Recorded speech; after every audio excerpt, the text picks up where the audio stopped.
Yo, what's up everybody? Welcome to Florida Hood Blogs. I'm gonna give you guys a tour of Jacksonville. We're coming into Jacksonville from the west side now, so we're heading into downtown Jacksonville, and we're gonna go from the west side of Jacksonville through downtown, and then we're gonna head up through the east side, and then from there we're gonna head to the beaches. So this is a west to east tour of Jacksonville, heading right down the center of town. So right now we're on West Beaver, and we just went right past 95, so we're about to enter downtown. Notice how the downtown district is completely shut down due to the current road situation, so downtown is very quiet. There wasn't too much going on. There appeared to be a group gathering right in the skyline. I don't know what they were doing, but they tried talking to me and I got scared and left. They're like, "Man, you need to repent." And I was like, not in a street corner in downtown Jacksonville. I do that at home, private, family and stuff like that. So I was like, I gotta go now. So I ran away from them. And downtown Jacksonville was pretty quiet, I will say that. There's a lot of homeless people visible. I guess since everybody else is gone, just the homeless people are left. So you'll notice people here and there that are homeless. Overall, they didn't bother you. They were very respectful and to themselves. And in fact, there's one homeless person who stands by the bridge, the blue bridge that comes from downtown, and everybody says that he's a really friendly guy that just waves at everybody. So I guess that's his kind of job, to sit there and wave at passing cars. So overall, it's a very nice city with very friendly people. Jacksonville is one of the most amazing skylines in Florida, and also driving through 95, it winds back and forth. It's a really great drive. So if you've never driven downtown Jacksonville, COVID lockdown, this is a complete ghost town, people. Unbelievable. Now, Jacksonville has a lot of hood in it, and for a lot of people, they're very sensitive to that. It's too much for them. For me, I love it. It's just the right amount of hood, and the people are friendly and they're good people, and that's what matters. What I noticed, a lot of barbecues, a lot of people chilling with their families, and you don't see that all over Florida. It seems to be a very family-oriented town, very down-to-earth town. And a lot of people are put off by the fact there's so many hoods, and they're really large hoods. I mean, it's a big city. It's the largest city in the United States by square footage or square mileage. So it's a big city. The local people are proud of having the highest murder rate in the country. Although, if you look it up, it's really not the case. Not sure why they think that, but it's. I looked into it, and I actually have a video coming soon about the top 10 most dangerous cities in Florida. Now I've done the worst cities to move to in Florida and the worst cities in Florida. This is going to be the most dangerous cities in Florida, and it's going to be based off of the murder rates, which city have the highest murder rates. And Jacksonville didn't even qualify for the top 10 list. It almost qualified, but it didn't. So now some sections of the city have really high murder rates, but the thing is that Jacksonville, the entire city is the Duval County, which is a pretty big county. So because the whole city is a county, it does a lot for lowering the crime rates of the city. In other words, if Jacksonville City was just the actual city, then it would have a very scary crime rate. But because the entire county is part of the city, the entire county city limits, it kind of helps to distort the crime rates. The city of Louisville, Kentucky did the same thing by turning all of Jefferson County into city limits, and when they do that, they manage to drop the crime rates to make the city appear to be less dangerous than what it really is. Louisville, Kentucky did that, and Duval did that. So Jacksonville's crime rate, it's debatable, but it's a nice town. It has hoods like anywhere else. They're big hoods too. It's probably the biggest hoods in Florida. Don't think it's the most dangerous hoods in Florida, so await that video. It's coming soon.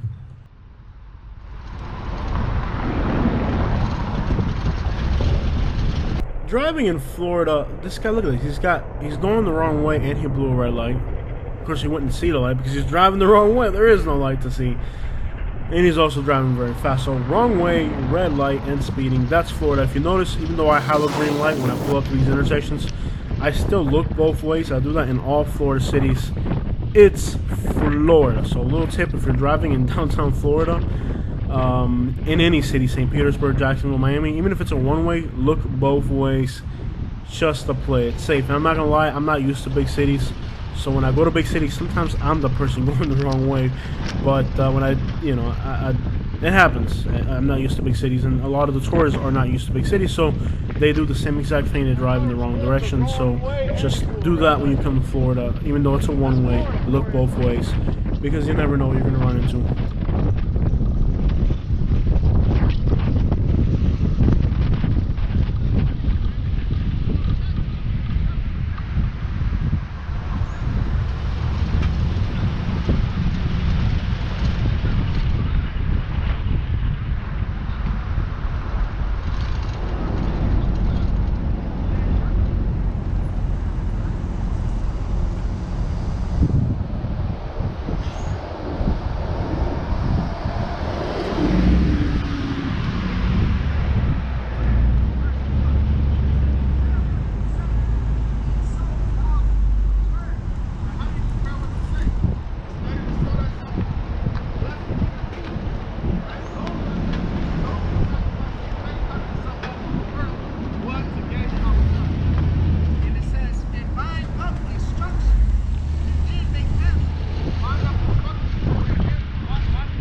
We're in Jacksonville, Florida. The Duval, baby. Pretty much a ghost town here. As you can see, downtown is a ghost town right now. Not too much going on in Jacksonville. See the bridge right here.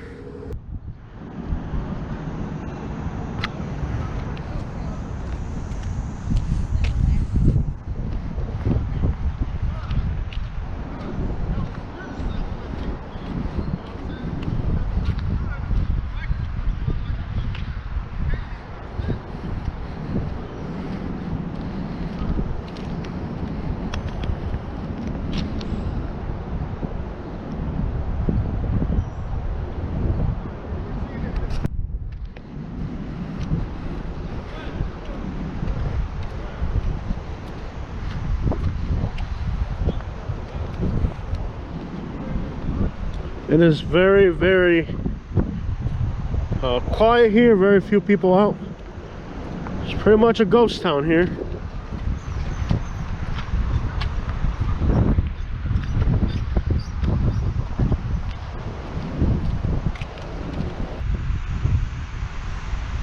Empty downtown Jacksonville.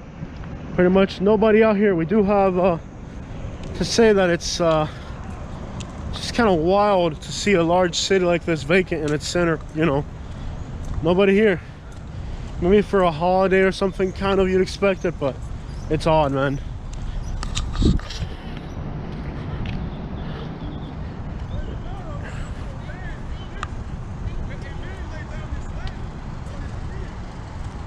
Okay, I'm gonna run away from here.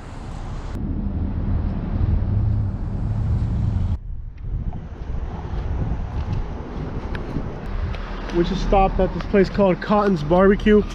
One of my favorite things to do in the South is get barbecue. If you come to the South, by the way, Jacksonville, even though it's in Florida, is the South. It's very southern here. We're on the east side of town, Cotton's Barbecue, and we're gonna get something to eat. So far, so good. I love Jacksonville. I gotta try to find a restroom, so let's go for a walk here. So far, I really like Jacksonville. I might even stay a little bit longer than I had planned. I just like the place. Seems like they got hoods in every direction. Like the whole Jacksonville's nothing but hoods, but they're really chill hoods. They're not like wild, you know. Run across the street real quick. So everything seems really chill. There's hoods in every direction. The whole city is pretty much a hood, but it's like not like a Miami hood that we feel dangerous. It just has like a hood feel. I like it. I really like Jacksonville so far. So I've had a great time here. and so far so good. I like it. We're on the east side now. Check out some grocery stores here.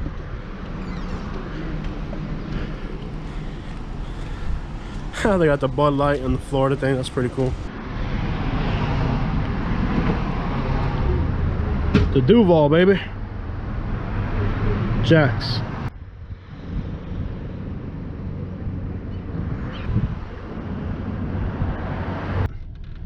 Alright, y'all, I'm gonna show you what this looks like. That's barbecue. This is a traditional American food. You got fries, you got this barbecue right here with some sauce. You got barbecue, and then you got some toast. You gotta have toast, so that's like a traditional American food right here. Barbecue ribs. Let's do it. Alright, so that barbecue was amazing. Now we're in the Arlington Hills neighborhood.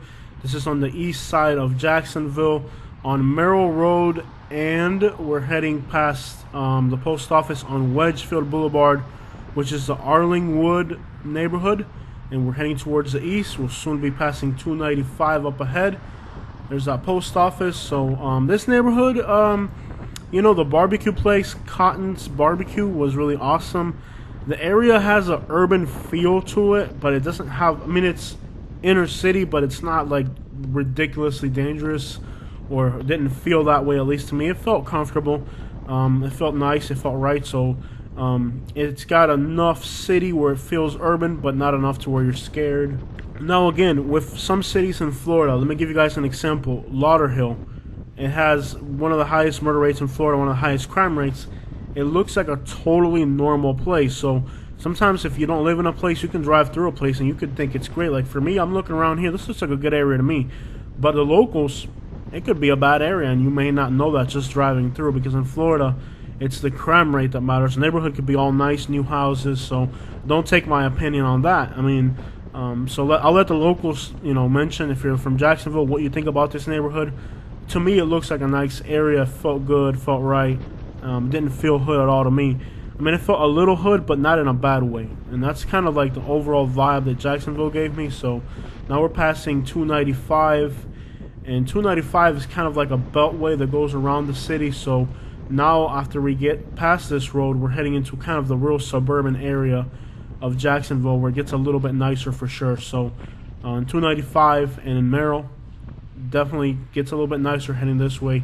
Starts to look more beachy, kind of like Naples area. So if you're looking for an area that feels a little bit more affluent, a little bit nicer, definitely when you cross 295 on Merrill, anything east of that, there's a Holly Oaks. There's the Jacksonville Gardens there. There's some beautiful, along Fort Caroline Road, some beautiful houses on the water. So this area really starts to look a whole lot nicer, especially right on the water. I mean, there's some great views in this area. So, you know, a lot of Florida cities are contrast cities.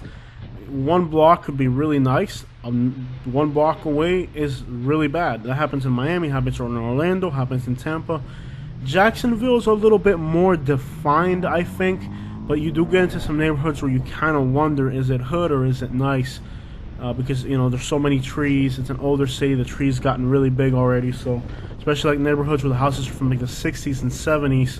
Somebody who lives there might know if it's hood, but if you're driving through, it's really hard to tell. I just had that problem with Titusville. I drove through a neighborhood that to me looked like garbage, old nasty buildings, and I thought it was a hood. And well, I had planned out to tour the entire city, but then it started raining and I had to cut the trip short, so it was just that south area of Titusville.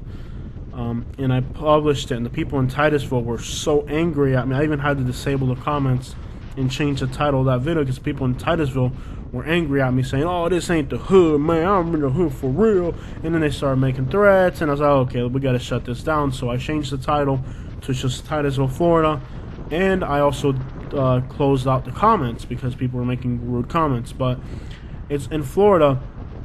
It is hard to tell. To me, that looked like a hood. It looked nasty and disgusting to me. Like it looked like any rundown, urban, trashy area to me. But apparently to them, it's not. So you have to be careful with Florida, because we have contrast neighborhoods, and we also have neighborhoods that You know, they may look bad, but they're not bad. And mostly with Florida, a neighborhood looks a lot better than what it actually is. Like Lehigh Acres, for example, in Southwest Florida, all the houses are new and there's nice trees. And somebody who's never been there, they might think it's paradise. But when you start to move into there and live there, you start to see things little by little that are not that. So that happens a lot with Florida. And even for somebody who lives in Florida, it can be a little confusing. So with Florida, don't always take the face value. You really, and I've really emphasized this on this channel, that when you're looking at Florida, you cannot take the face value, because a place can look really nice and it can be quite the nightmare to live there. I also have people who watch from Brazil, so shout out to everybody watching from Brazil and Germany. We have a lot of people watching from Brazil and Germany. And for some of the people like from Brazil, they might look at these neighborhoods and say, oh, this is paradise. I mean, look at these houses and whatever. For them, it might be great because they're living in much more poverty, but they don't really understand the hustle of living in the United States. You have to pay bills. Like in Brazil, having a car is not optional. If you have a car, it's a really small economical car. That's not going to cut it here in the United States. Somebody might have a 2-hour, hour-and-a-half commute. So it's hard for people from other countries especially to understand the difficulty. I'm not saying that it's difficult to live in the United States. It's definitely the best place to live in the world, probably. But there's a lot of responsibility with living in the United States, and a lot of people just don't understand that watching the videos. The United States is a really easy country to make a come up, okay? If you're a hustler, you're a worker. The thing is, you get caught up with luxury cars, you get caught up with cell phones, you get in debt, and next thing you know, you get in debt for the wrong reasons, especially. So a lot of people in the United States are quick to point out lack of opportunity. But if you ask somebody from another country, there's every opportunity in the world here. You're just not making the best of your time. You're not making the best of your circumstances. So it's a little bit of both. It's as hard as it is easy. I think everybody in life is given opportunities. They just don't know how to make the best of them. And a lot of people make some very stupid decisions because they want to live a lifestyle that is really outside of their reach. So if you're living in an expensive area, a place like Jacksonville could be great for you because you're going to make about as much money as you would somewhere else. The housing is more affordable. You could really do a lot for yourself in a place like Jacksonville if you know how to manage yourself properly. So it's a good place to make a come up. And you know, I know a lot of Cuban people are starting to move into Jacksonville area. At this gas station, I noticed there were some Cuban people. So Jacksonville is not the most Latino city in Florida. It's the second most American city in Florida other than St. Petersburg. So it's not really a Latino city, but you're starting to see a lot of Cubans move there, and actually the entire North Florida region, because they're just figuring out that you can really get ahead better in this region because the housing is much more affordable than in South Florida. I've also noticed with my subscribers that there's a lot of people eyeing the panhandle of Florida. I'm going to try to get out there soon. It's really hard to travel right now. Very nice, the east side here. You know, this is a brand new gas station here, and all the businesses look like they're brand spanking new. Yeah, they don't want people sitting down out here. So they've closed these benches. Overall, I think the east side of Jacksonville looks pretty nice. Now, overall, the entire city has a lot of hood. I don't think it's dangerous at all. I just, you know, hood and dangerous are two totally different things. So a place can have a lot of hood in it and not be dangerous. So I guess this area is pretty nice. Estado de Mexico. That's a long drive. But yeah, this is the east side, baby. The east side of Jacksonville. I like it so far. Actually, I like Jacksonville a lot. I'm gonna start watching the real estate out here. I like it. It's got a lot of hood, but it doesn't feel dangerous. It's hood, it's neighborhood, you know? It's not like in a bad way. The city of Jacksonville has a lot of hood, but the people are very friendly, very respectful, and if you mind your own business, you're okay. If you're absolutely extraordinarily refined, you know, you're Cubans. Gotta say, there's a lot of Cubans here. Can't get away from these Cubans anywhere. I mean, I was in my truck today and I realized there's a Cuban inside my truck. And then I looked in the mirror and I saw him. Can't get away from these Cubans. They're everywhere. I mean, even here in Jacksonville, there's a lot of Cubans. So I've seen a lot more Cubans are moving in. A lot of Cubans are moving in. A lot of nice trucks here too, man. Everybody's got real nice trucks everywhere. Nice cars here. Everybody's got new cars. So these Camaros are really popular, and then they change up. I smell weed. Somebody's smoking marijuana. So they're really popular, and then they put these really I don't know what they're called. I think they're Ford Giottos or something. I don't know what they're called, but basically there's a lot of that. So this is the east side of Jacksonville. You can see a guy hauling a boat over there. There's a lot of water on the east side, so if you like fishing, it's a great area. It's one of the most affordable areas in Florida. You do see a lot of work vehicles out and about, so there is a lot of work here. Somewhere on the internet I read that it's one of the fastest growing cities in the state of Florida, so I don't know how accurate that might be, but see a lot more people wearing masks on this side of town. Usually it's a little bit wealthier here, so you'll see a lot more people wearing masks. So it really depends by area. You dropped your band, bro. Oh, there you go. Hammer. Yeah, this is the east side of Jacksonville. So as you've noticed, there's garbage all over Jacksonville, and I guess the garbage people don't pick it up. Well, I just had somebody call me, saw my truck in traffic and called me and said, hey buddy,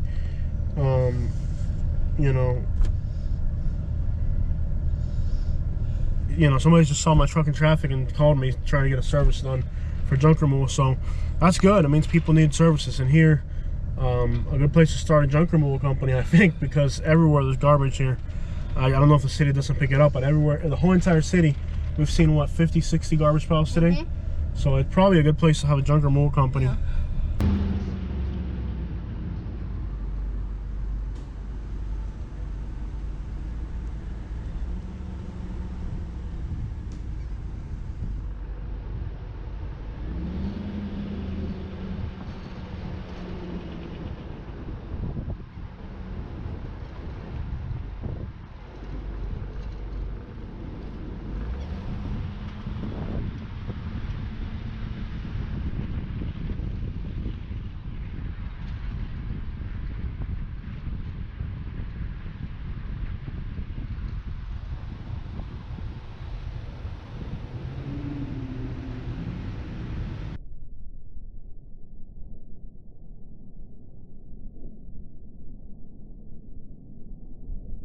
Okay, so now we're on McCormick, and we're heading towards the east past Monument Road around the Cobblestone neighborhood.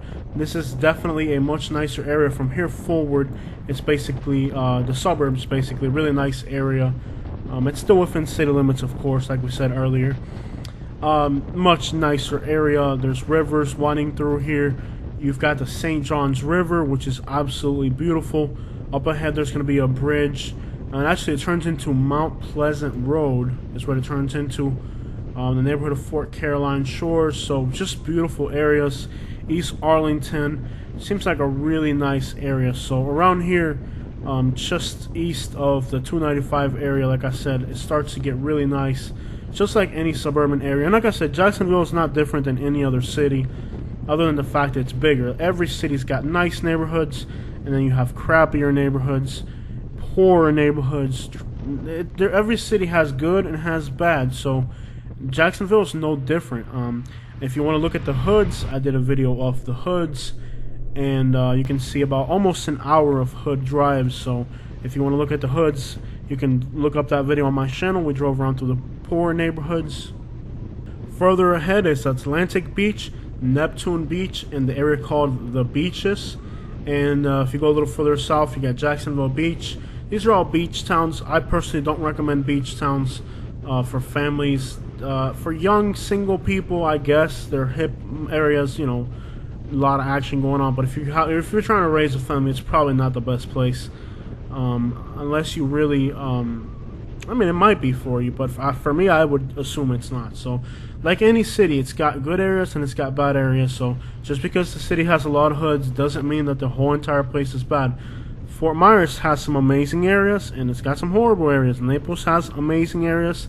Naples has horrible areas. Just about every city in Florida has contrast from one neighborhood to the next. So just like there's great neighborhoods in Jacksonville, there's horrible neighborhoods in Jacksonville, and neighborhoods that are downright dangerous. So just like any large city, there's a little bit of both. So there's enough space to find the right area for yourself in Jacksonville. So if you're thinking about Jacksonville, don't let the hood aspect of it scare you. There are areas where you don't have to see that at all, like in Naples. Naples has bad areas, but they're way out of town where you don't have to see them. But that comes with a really heavy price tag. Are you really willing to pay $100,000, $200,000 more to live in a place where you don't have to see poor people? Because that's basically the reality of some of these really expensive places. And by the way, when it comes to on the higher end of stuff, a little bit south of Jacksonville is St. Augustine, St. Johns County. Let me just go ahead and say that this is one of the nicest, if not the nicest area of Florida. Once you get past Jacksonville Beach, a little bit further south is Punta Verde Beach and Sawgrass and Palm Valley, all along A1A. This is a really nice area. Then there's Nocati, another great suburb. Not to be confused with Nocati by Arcadia. Totally different story. And that drive from A1A all the way down to Villano Beach and St. Augustine is one of the nicest drives in Florida. Absolutely beautiful, stunning natural area. So if you like natural spaces, rivers, creeks, beaches, the area of Jacksonville has so much to offer. So if you're a nature lover, Jacksonville may be the place for you. So if you're looking for the more upper scale of the housing and real estate market, I would definitely consider looking into this area along the beaches there. There's a wildlife area, Matanzas National Wildlife Area. It's absolutely beautiful. I mean, the entire area is beautiful, and St. Johns County has the second highest income in the entire state of Florida, only second to Collier County, which is where I live in Naples. And you have the St. Johns River. I mean, it's absolutely beautiful. St. Augustine does have a hood, and that's off of King Street, just not too far from downtown. There's a little hood there. It looks really hood. You know, every city's going to have a hood. Even St. Augustine, great city, is going to have a hood. It's good because it allows poor people to live in great places, you know. But, you know, it does have a little hood there. Like I said, every city in Florida is going to have that contrast between the wealthy and the poor. There's always has to be, wherever there's rich people, there has to be poor people around to serve them. So if you want to live in a rich place, somebody's got to work for you, and those people who are working for you are not going to live in the same conditions as the rich people. So every place you go is going to have a contrast between rich and poor in Florida. Really, I'm not of the mindset of, like here in Naples, where they've totally tried to eliminate poor people.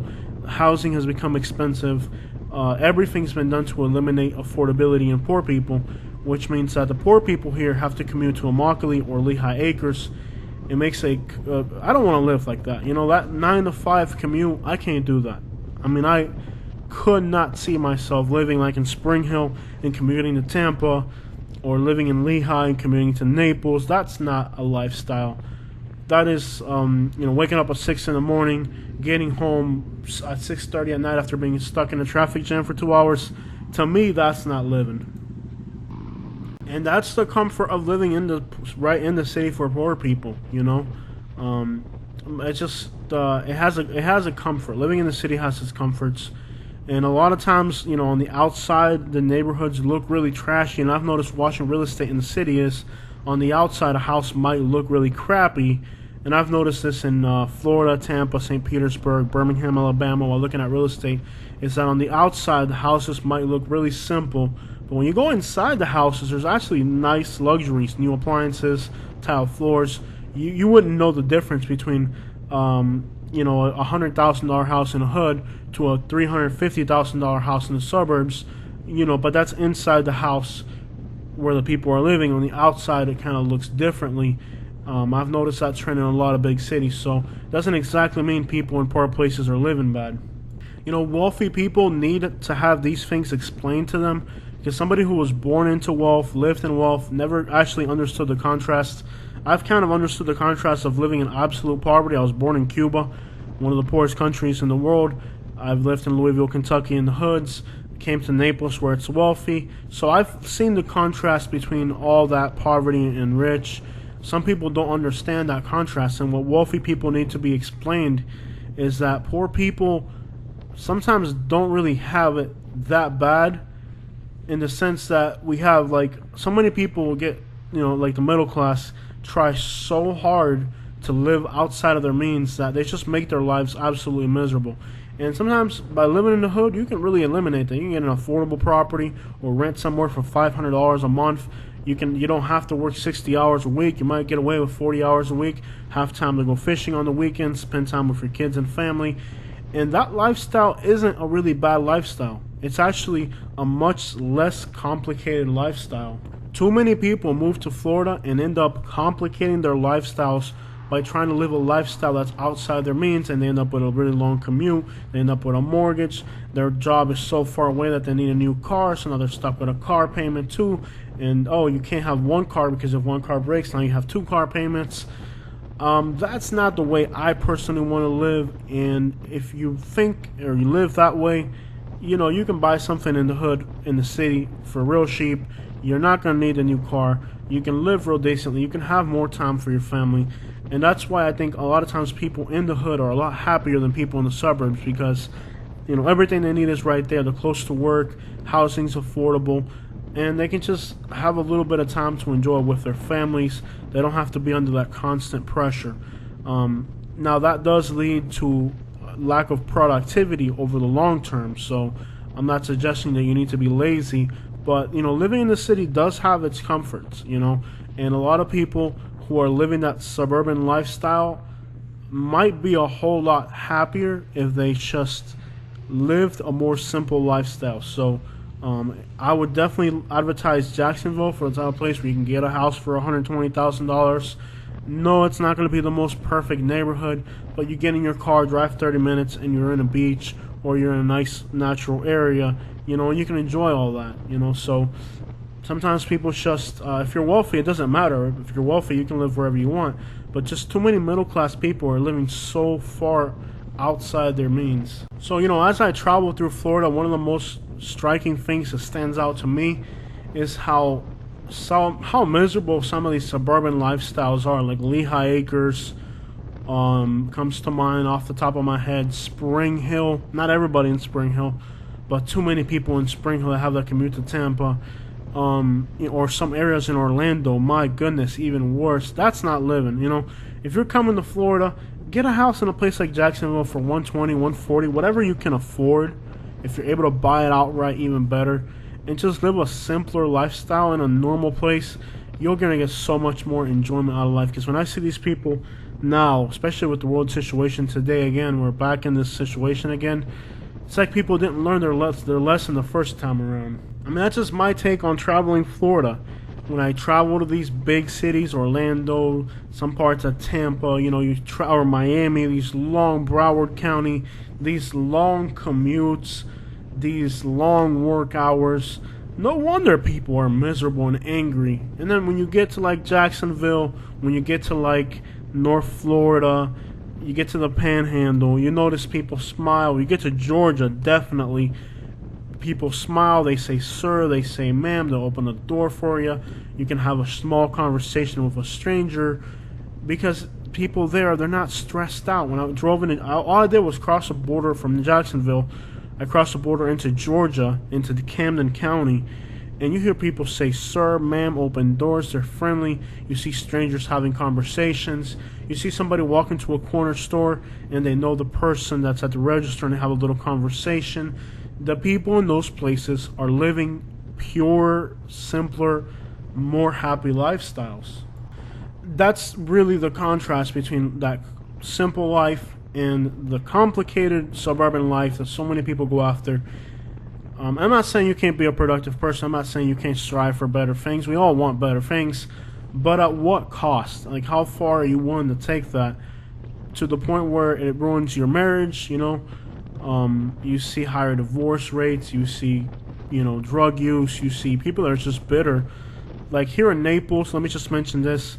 And again, this video is about Jacksonville, but it comes to mind because in Jacksonville, I noticed people, they're okay with the situation, They're doing better in Georgia, definitely, right across the border from Jacksonville. I mean, if you want to live in a nice area, not, Camden County in Georgia, now there's some complications with doing that. But to get to my point, these are areas where people just genuinely seem happier. They don't have as much, but you can get an apartment for so much less than you can in most parts of Florida. Right now here in Naples, when you go to that Publix, because I just did a tour of the entire state, guys. I wanted to see the entire state or as much of the state of Florida as I could right now in this situation. I went to Miami. I went all the way up 95 from Miami all the way up to Jacksonville and into Georgia. Then I came up 75 from Gainesville all the way down to Naples. So I've seen most of the state of Florida besides the Panhandle in this little crisis we're in right now with this situation. And I can tell you this, that South Florida, in particular Naples, is the most paranoid place. People here are just paranoid. It's beyond reason. You walk into a Publix, people are stiff. They're walking stiff. They look tense. They feel tense. Nobody says a word to each other. What a horrible freaking place to live. Yeah, there's a bad situation in the world, but you have to be so tense.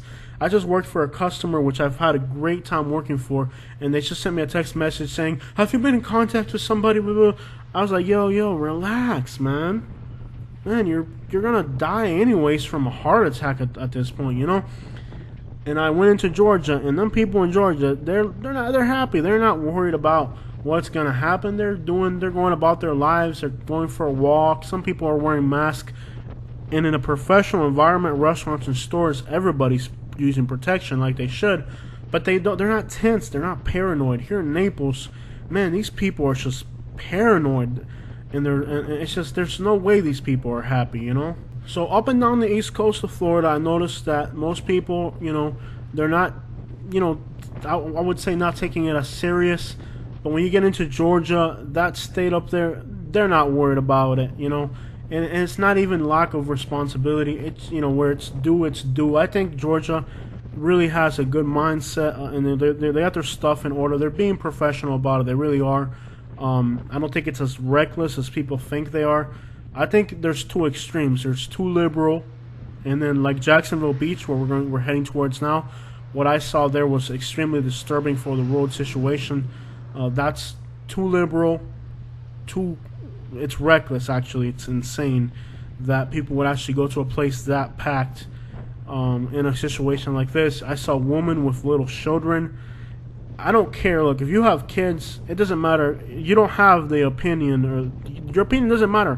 When you have an infant, you're caring for an infant, your opinion doesn't matter. You take care of that infant, and you protect it from everything you can. When I see these people out there with infants, and I'm not referring to these people on the bicycles, I'm referring when you actually get to Jacksonville Beach where it was packed. When you get out there and you see these people with infants on the beach that's packed with people, and there's people left and right, they're partying, drinking. In this world situation, to me, that is so reckless. That is, like, take those kids away from those people, honestly. That is so reckless. So there's both extremes. There's reckless, like what I saw in Jacksonville Beach. Not that you can't be on the beach, but the fact that, anyways, I don't want to get into opinions because people are so opinionated on these things that I don't want to make people angry. But I think there's a right balance between too far to where you see people that are too extreme towards the liberal side, and you have people that are too extreme, like in Naples, where they're just stiff. They walk around scared. You can feel how tense these people are, and they're mostly wealthy people who are terrified of dying, because forbid they die and their kids get their money, And again, that's just my opinion. I'm just being honest and keeping it real with you guys. Like, sometimes people over the internet are so towards the left or so towards the right that you can't have a real conversation with people. I got friends that have all different types of beliefs, from the extremely liberal to extremely conservative, everything in between. Workmates, friends, people that I deal with for business.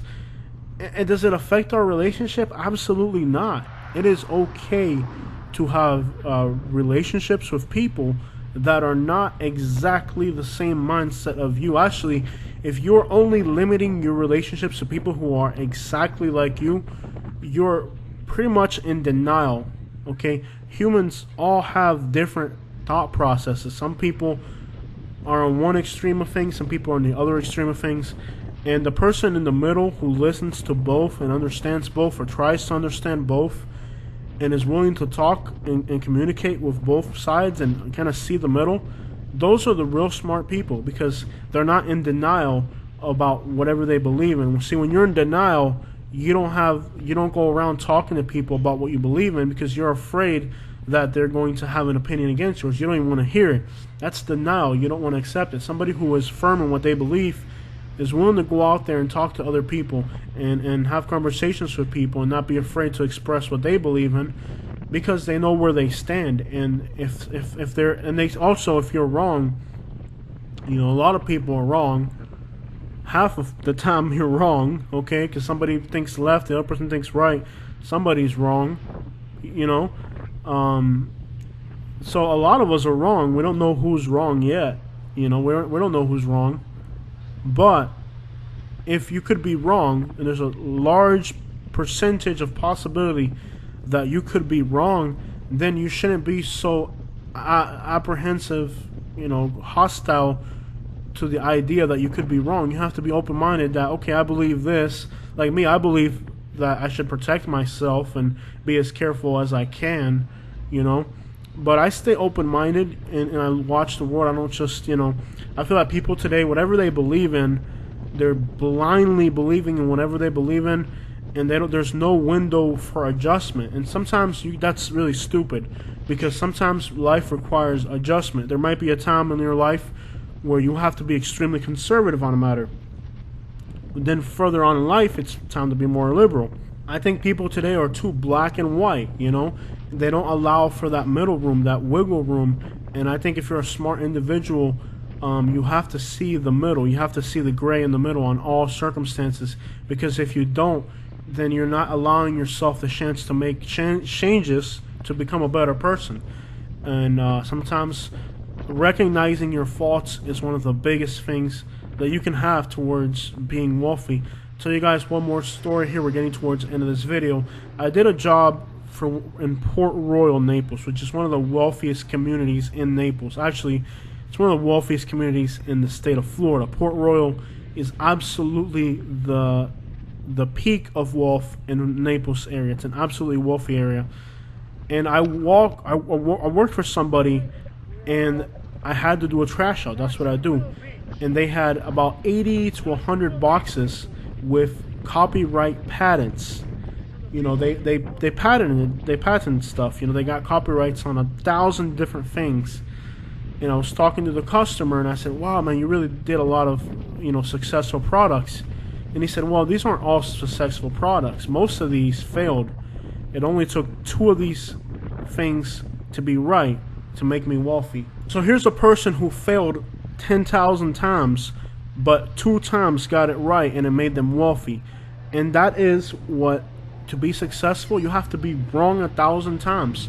And if you're not willing to take those risks and patent and stand behind 1,000, 10,000 things that are going to fail, then you're never going to find the one thing that won't. That's my message for today. Thank you so much for watching this video.